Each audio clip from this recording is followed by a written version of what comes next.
रायनेच हरिभूमि की ओर से सृजन संवाद रियल एस्टेट कॉन्क्लेव 2025 का आयोजन किया गया, जिसमें कि वित्त मंत्री ओपी चौधरी ने शिरकत की। कॉन्क्लेव के मंच से ही मंत्री ओपी चौधरी ने 2 महीने में रायपुर के मास्टर प्लान की घोषणा भी कर दी।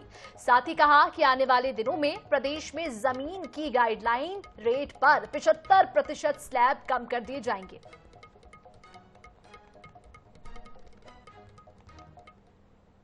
24/7 के मंच पर सृजन संवाद में वित्त मंत्री ओपी चौधरी शामिल हुए। सर, आज कार्यक्रम में शामिल हुए। 2 बड़ी बातें आपने कही है कि रायपुर का मास्टर प्लान 2 माह के अंदर आ गया, आज आपने सीमा तय की।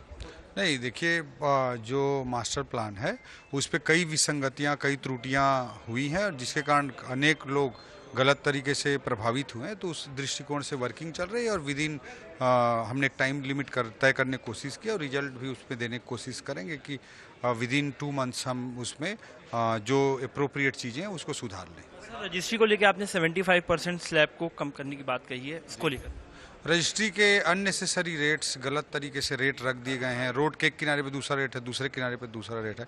इस तरह की बहुत सारी विसंगतियां हैं। इस तरह की जो विसंगतियां हैं उनको समाप्त करते हुए लगभग 75% जो स्लैब्स हैं जो अननेसेसरी हैं, गलत हैं, उनको समाप्त करने का काम बहुत जल्द करेंगे। तो रायनेच हरिभूमि के सृजन संवाद कार्यक्रम में वित्त मंत्री ओपी चौधरी शामिल हुए हैं और उन्होंने 2 महत्वपूर्ण बातें जो है वो कही है। एक तो रायपुर के मास्टर प्लान, जो नया मास्टर प्लान लाया जाना, उसमें जो त्रुटियां हैं उन्हें ठीक करने के लिए 2 माह का समय जो है उन्होंने तय कर दिया। इसके अलावा अगर रजिस्ट्री की बात करें तो जो ज़्यादातर स्लैब्स हैं, यानी कि 75% तक जो स्लैब्स हैं वो भी कम किए जाएंगे। ये 2 बड़ी बातें, 2 बड़ी घोषणाएं जो है वित्त मंत्री ओपी चौधरी ने हरिभूमि आईएनएच के सृजन संवाद कार्यक्रम के मंच के माध्यम से की है। कैमरामैन अरुण साहू के साथ मोहम्मद से 24/7 रायपुर।